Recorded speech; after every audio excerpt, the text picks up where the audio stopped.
Olá, boa noite. Este é o Jornal da Justiça desta quarta-feira, 6 de maio.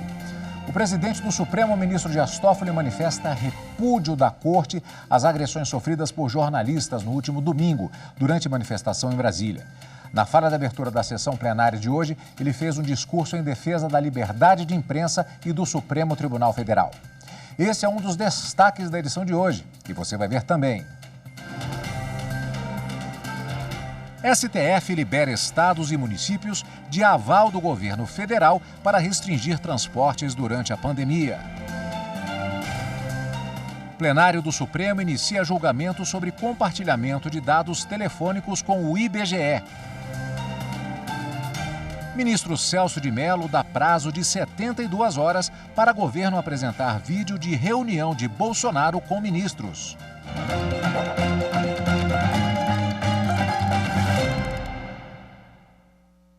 O presidente do Supremo Tribunal Federal, o ministro Dias Toffoli, abriu a sessão plenária de hoje com um discurso em defesa da democracia. Ele expressou repúdio às agressões sofridas por jornalistas que no último domingo, dia da liberdade de imprensa, foram agredidos enquanto trabalhavam. O ministro Toffoli afirmou que a corte vem atuando para garantir a segurança jurídica do país, tendo como prioridade a garantia da saúde e do emprego da população. Declarou ainda a defesa irrestrita da liberdade de expressão, a democracia, a justiça e a Constituição. Disse que não há solução para as crises fora da legalidade constitucional e completou: a Constituição governa os que governam. No último dia 3 de maio, domingo passado, em Brasília, profissionais de imprensa foram agredidos quando faziam a cobertura jornalística de uma manifestação política. Foram agredidos os profissionais e assim também foi agredida a democracia. Lembro que no dia 3 de maio celebrava-se o Dia da Liberdade de Imprensa. A data comemorativa foi definida pelas Nações Unidas em homenagem ao artigo 19 da Declaração Universal dos Direitos Humanos, que diz o seguinte, o artigo 19, abro aspas: todo ser humano tem direito à liberdade de opinião e expressão. Este direito inclui a liberdade de, sem interferência, ter opiniões e de procurar e receber e transmitir informações e ideias por quaisquer meios e independentemente de fronteiras. Fecho aspas. Trata-se, portanto, de data de elevada importância em um Estado democrático de direito, o que torna as agressões ainda mais lamentáveis e intoleráveis. Por isso, em nome da Corte, gostaria de deixar registrado na ata desta 10ª sessão ordinária do plenário o nosso repúdio a todo e qualquer tipo de agressão aos profissionais da imprensa, devendo a conduta dos agressores ser devidamente apurada pelas autoridades competentes. Sem imprensa livre, não há liberdade de expressão e de informação. Sem imprensa livre, não há democracia. Desde a Constituição de 1988, temos assistido ao contínuo avanço e fortalecimento das instituições democráticas brasileiras. Devemos tais avanços, em grande medida, exatamente à imprensa, que amplia as fronteiras do acesso à informação e da livre expressão política, intelectual, cultural e científica. Estamos enfrentando uma pandemia sem precedentes em nosso país e no mundo, com reflexos dramáticos para nós na vida de inúmeros brasileiros. A imprensa tem realizado um trabalho de excelência em auxiliar nas informações necessárias à prevenção da sociedade e muitas vezes colocando sua própria saúde dos profissionais da imprensa em risco. Mais do que nunca é momento de união. Devemos prestigiar a concórdia, a tolerância e o diálogo, bem como exercitar a solidariedade e o espírito coletivo. É momento de harmonia, de equilíbrio e de ação coordenada entre as instituições e os poderes da República e os entes da Federação. As divergências existem, pois elas são naturais na democracia. Como disse a filósofa Hannah Arendt, e como venho reverberando, e repito desde o meu discurso de posse que a citei, a seguinte frase: o poder que não é plural é violência. Repito e sublinho: o poder que não é plural é violência. Na democracia, as divergências são equacionadas pelas vias institucionais adequadas, pré-estabelecidas na Constituição, a qual dita as regras do jogo democrático. Recordo que as irresignações contra decisões deste Supremo Tribunal Federal se dão por meio dos recursos cabíveis, jamais por meio de agressões ou de ameaças a esta instituição centenária ou a qualquer um dos seus ministros individualmente. O Supremo Tribunal Federal é o guardião máximo da Constituição Federal e das leis. É a última trincheira da defesa dos direitos fundamentais e dos direitos humanos em nosso país. Neste momento delicado de nossa história, esta Suprema Corte segue trabalhando arduamente, por meio de julgamentos à distância, priorizando a apreciação das questões relativas à pandemia. Até há poucos instantes, haviam sido registrados 1.660 processos e já proferidas 1.473 decisões desta Corte acerca da pandemia. Desde o dia 12 de março, o Tribunal já julgou 3.319 processos colegiadamente, em sessões do plenário e das turmas. E, repito, não há Suprema Corte no mundo que julgue colegiadamente o número de processos que nós julgamos no nosso Supremo Tribunal Federal brasileiro.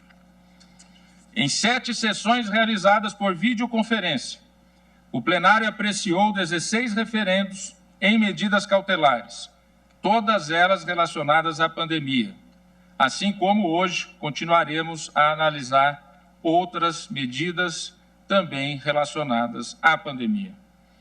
Estamos trabalhando para garantir a segurança jurídica, a fim de que cruzemos este momento dramático do país, tendo como prioridade a defesa da saúde e da vida das pessoas, aliada à defesa do emprego e da capacidade produtiva.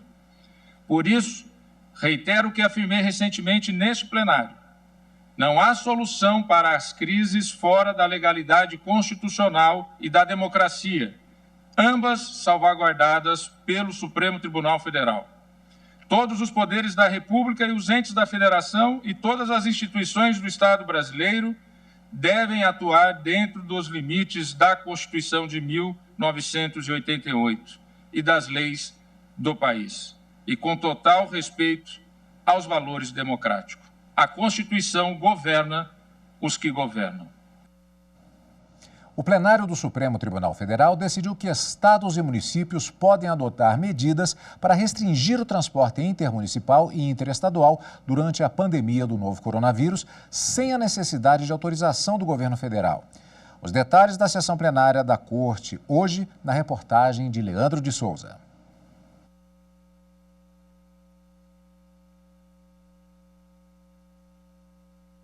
Agora, bom, nós vamos ver, portanto, daqui a pouquinho essa reportagem na íntegra aqui na cobertura da TV Justiça, e você vai ver também a seguir, ministro Celso de Mello autoriza diligências em inquérito sobre declarações de ex-ministro Sérgio Moro e que envolvem o presidente Jair Bolsonaro.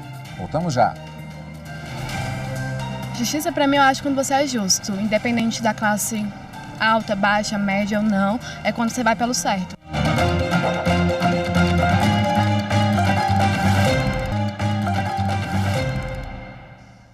O ministro do Supremo Tribunal Federal, Celso de Mello, determinou a retirada do sigilo de investigação sobre declarações do ex-ministro da Justiça, Sérgio Moro, contra o presidente Jair Bolsonaro. Celso de Mello também autorizou que ministros do governo sejam ouvidos no inquérito, depois que foram citados por Sérgio Moro em depoimento à Polícia Federal. O ministro Celso de Mello atendeu ao pedido do Procurador-Geral da República, Augusto Aras. Na decisão, o relator da investigação determinou que o inquérito tenha ampla publicidade, considerando que se trata de fatos de extrema gravidade que podem envolver o presidente da República. Ele ressaltou que a transparência é um direito fundamental, tanto para os cidadãos quanto para os profissionais da imprensa, que têm o direito de informar e buscar as informações. O ministro Celso de Mello aceitou o pedido do Procurador-Geral da República, Augusto Aras, para que a Secretaria-Geral da Presidência encaminhe em 72 horas vídeos de uma reunião entre o presidente Jair Bolsonaro e ministros, na qual o presidente teria cobrado substituições na Polícia Federal. Também foi autorizada a realização de perícias nas assinaturas do decreto de exoneração do ex-diretor-geral da Polícia Federal, Maurício Valeixo. Celso de Mello determinou ainda que sejam ouvidos os depoimentos dos ministros Luiz Eduardo Ramos, chefe da Secretaria de Governo, Augusto Heleno, do Gabinete de Segurança Institucional da Presidência, Walter Souza Braga Neto, chefe da Casa Civil, além da deputada federal Carla Zambelli, o ex-diretor-geral Maurício Valeixo, o diretor da ABIN, impedido de assumir a Polícia Federal, Alexandre Ramagem, e outros delegados da Polícia Federal. Os depoimentos devem ser prestados em até 5 dias em local previamente combinado entre os intimados e o juiz. E todos devem ser questionados sobre eventual patrocínio direto ou indireto de interesses privados do presidente da República na Polícia Federal. Justiça Federal dá prazo de 72 horas para o presidente Jair Bolsonaro explicar a mudança no comando da Polícia Federal no Rio de Janeiro. Nós vamos ver os detalhes com a repórter Viviane Novaes. A medida da Justiça Federal atende a um pedido de um dos coordenadores do Movimento Brasil Livre, que questionou a legalidade da substituição do superintendente da Polícia Federal no Rio de Janeiro, Carlos Henrique Oliveira, por Tássio Musi.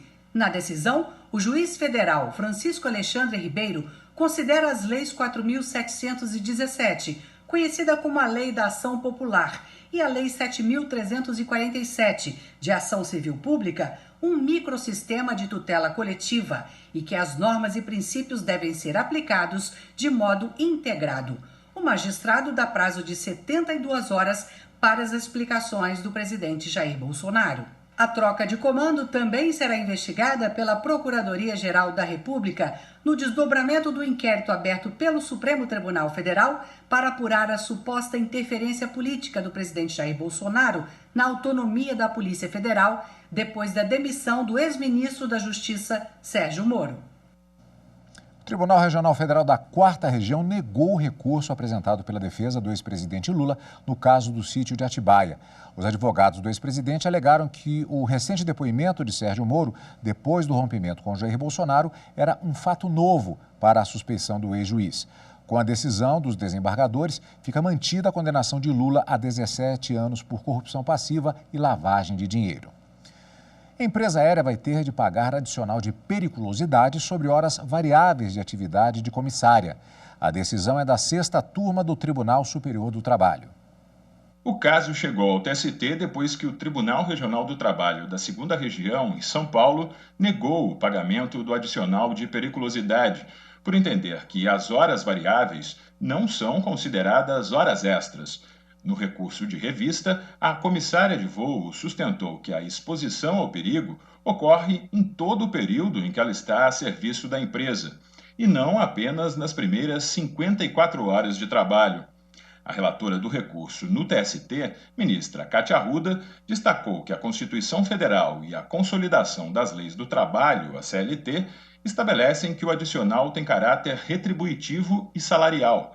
Por isso, não pode ser suprimido por cláusula contratual. Os ministros da 6ª turma entenderam que a condição perigosa do trabalho é permanente. A decisão foi unânime. Olha, termina hoje à meia-noite o prazo para a regularização do título de eleitor. O procedimento pode ser feito pela internet. As informações com a repórter Evne Araújo. O eleitor pode consultar as pendências pelo sistema Título Net nas páginas dos tribunais regionais eleitorais. O atendimento é virtual por causa da pandemia do novo coronavírus.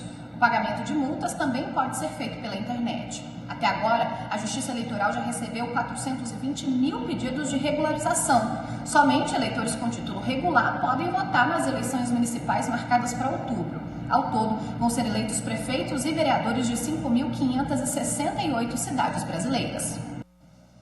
E termina na próxima sexta-feira o prazo de inscrição para o 4º encontro da Rede Nacional de Cooperação Judiciária. Por causa da pandemia de coronavírus, o evento vai ocorrer de forma virtual. O encontro vai reunir juízes, desembargadores e ministros que formam a Rede Nacional, criada pelo Conselho Nacional de Justiça. A rede tem como objetivo estimular a cooperação entre os magistrados e os tribunais e agilizar o andamento de processos que dependem de mais de uma pessoa ou de um órgão. Um dos temas do encontro deste ano é o acompanhamento das medidas de prevenção à Covid-19. A inscrição é feita por meio de um link enviado aos convidados. Você vai ver a seguir: teleaulas do governo do Distrito Federal em parceria com a TV Justiça completam um mês. E agora, no intervalo do jornal, tem outro episódio da série Aqui Tem Justiça. No Rio Grande do Sul, Central de Transferência de Presos facilita o gerenciamento de vagas no sistema prisional do Estado. Você vai ver em instantes. Justiça para mim é a pessoa que cometer um crime ou algum delito pagar, né?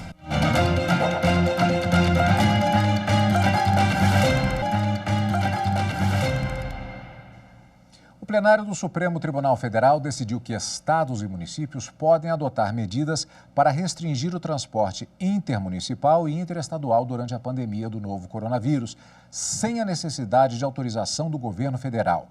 Os detalhes da sessão plenária da Corte hoje, na reportagem de Leandro de Souza. A sessão de julgamentos desta quarta-feira teve a presença do decano da Corte, ministro Celso de Mello, afastado por problemas de saúde desde o começo do ano. Quero registrar a minha alegria de poder voltar a compartilhar a honrosa companhia dos eminentes juízes que compõem essa Suprema Corte. A sessão começou com o voto do ministro Dias Toffoli no julgamento da ação direta de inconstitucionalidade apresentada pela Rede Sustentabilidade, que pretendia suspender dispositivos da medida provisória que submete à autorização prévia de órgãos do governo federal à eventual restrição do transporte intermunicipal por estados e municípios. Em seu voto, o ministro Dias Toffoli acompanhou o entendimento da maioria e entendeu que essa obrigação é inconstitucional, mas sugeriu que as restrições do transporte entre municípios estejam condicionados a pareceres técnicos e científicos e resguardados à locomoção de serviços e produtos essenciais, ou seja, municípios e estados não poderiam limitar o transporte de petróleo e gás, por exemplo, que é de competência da União. Adotando um critério de predominância do interesse para estabelecer limites de atuação na situação de pandemia, cabe somente ao ente federal estabelecer, no exemplo dado, restrição de locomoção no território brasileiro quanto ao serviço de fornecimento dos derivados de petróleo em todo o território nacional, ainda que se trate de locomoção intermunicipal. Por ser serviço de competência da União, não cabe aos Estados-membros ou aos municípios restringi-lo. Em seguida, os ministros passaram a analisar a medida cautelar deferida em 5 ações diretas de inconstitucionalidade apresentadas por partidos políticos e o Conselho Federal da Ordem dos Advogados do Brasil contra a medida provisória do governo que determina às operadoras de telefonia fixa e celular o compartilhamento dos dados dos clientes com o IBGE, o Instituto Brasileiro de Geografia e Estatística. O governo afirma que a medida permitirá a realização do censo deste ano, que estaria limitado por causa da pandemia do novo coronavírus. Não há aqui nenhuma violação a direitos fundamentais. Ora, obter apenas nomes, endereços e telefones é como obter uma simples lista telefônica. Nada além disso. Aliás, se ainda existissem as antigas listas impressas, não estaríamos travando a presente discussão. Também o Procurador-Geral da República, Augusto Aras, pediu a constitucionalidade da medida provisória. Ele defendeu que a lei protege a comunicação e não os dados cadastrais dos usuários. A Constituição assegura, data máxima vem, é a inviolabilidade da comunicação, não a inviolabilidade dos dados, porque estes podem ser encontrados no sistema bancário, estes podem ser encontrados na mão de simples meliantes que trafegam no 25 de março vendendo CPF de cidadãos honestos. A ministra Rosa Weber manteve a liminar, suspendendo os dispositivos da MP por entender que a norma não satisfaz as exigências quanto à proteção dos direitos fundamentais dos brasileiros. A medida provisória 954 não apresenta mecanismo técnico ou administrativo apto a proteger os dados pessoais de acessos não autorizados, vazamentos acidentais ou utilização indevida, seja na sua transmissão, seja no seu tratamento. Limita-se a delegar, a ato do presidente da Fundação IBGE, o procedimento para compartilhamento dos dados sem oferecer proteção suficiente aos relevantes direitos fundamentais em jogo. O ministro do Supremo Tribunal Federal, Edson Fachin, determinou a suspensão nacional de todos os processos e recursos judiciais que tratem da demarcação de áreas indígenas. A decisão vale até o fim da pandemia de Covid-19 ou até o julgamento de recurso extraordinário no plenário do Supremo. O recurso discute a posse de áreas tradicionalmente ocupadas por indígenas e teve repercussão geral reconhecida no plenário virtual da Corte. A Justiça Federal suspendeu a reabertura do comércio do Distrito Federal, que estava prevista para a próxima segunda-feira, dia 11 de maio. Segundo determinação da juíza Kátia Balbino de Carvalho Ferreira, da Terceira Vara da Justiça Federal do Distrito Federal, até nova avaliação da Justiça, fica suspensa qualquer ampliação de funcionamento do comércio em todo o DF. Estava previsto para o dia 11 de maio novas medidas de flexibilização do isolamento social devido à pandemia do novo coronavírus. A juíza também estipula uma série de informações que o governo local deve prestar, como o número de leitos de UTIs ocupados nas redes pública e privada e apresentação de dados sobre planejamento para retomar as atividades. A decisão atende uma ação civil pública movida pelo Ministério Público Federal, Ministério Público do Distrito Federal e Ministério Público do Trabalho. E hoje completa um mês que a TV Justiça passou a transmitir, em parceria com a Secretaria de Educação do Distrito Federal, teleaulas para os alunos da rede pública que estão em casa por causa do isolamento social. As escolas do DF estão fechadas desde março. Para evitar a contaminação da Covid-19, as escolas foram fechadas e cerca de 460 mil estudantes estão em casa. Mas graças à parceria entre a Secretaria de Educação do Distrito Federal e a TV Justiça, eles podem assistir às teleaulas. Já são mais de 60 horas de programação pedagógica no ar em um mês. O conteúdo foi elaborado pelos professores. Mais de 300 professores e cerca de 70 profissionais tornaram a teleaula uma realidade. O programa Escola em Casa DF foi para o ar no canal da TV Justiça em apenas 15 dias de trabalho. Muitos dos professores passaram a usar ferramentas que até então nunca tiveram contato. Construímos o programa Escola em Casa DF em pouco mais de 15 dias. Começamos com teleaulas. Enfrentamos incontáveis dificuldades, impostas pela necessidade de distanciamento e pela urgência de encontrar uma solução para transmitir conteúdos pedagógicos com o uso de ferramentas com as quais, até então, não tínhamos qualquer contato. Além de conteúdo pedagógico, também são levados assuntos de interesses atuais, como a pandemia. Tudo é alinhado com a Base Nacional Comum Curricular e, por isso, pode beneficiar também alunos fora da capital federal. A TV é um grande veículo, ainda é o mais importante veículo de comunicação de massa, atinge basicamente todas as casas e nisso então nós vamos aproveitar essa abertura que a TV Justiça nos deu para continuar interagindo com estudantes, com as famílias, professores, coordenadores e gestores nas suas casas. O uso de plataformas digitais e de outras modalidades é uma saída que os professores encontraram para amenizar o prejuízo no currículo escolar por causa da ausência nas escolas. E a TV Justiça apoiou essa iniciativa e disponibilizou a estrutura para fazer a transmissão das aulas pela TV, YouTube e Twitter da emissora. Os conteúdos são para crianças e adolescentes de todas as séries. Estudantes com deficiência e os que participam do programa de alfabetização de jovens e adultos também são beneficiados. Aqui em Brasília e na capital paulista, a TV Justiça tem sinal aberto. O sinal também está liberado e disponível em todas as operadoras. E para consultar o canal, acesse o site tvjustiça.jus.br. E este foi o Jornal da Justiça de hoje.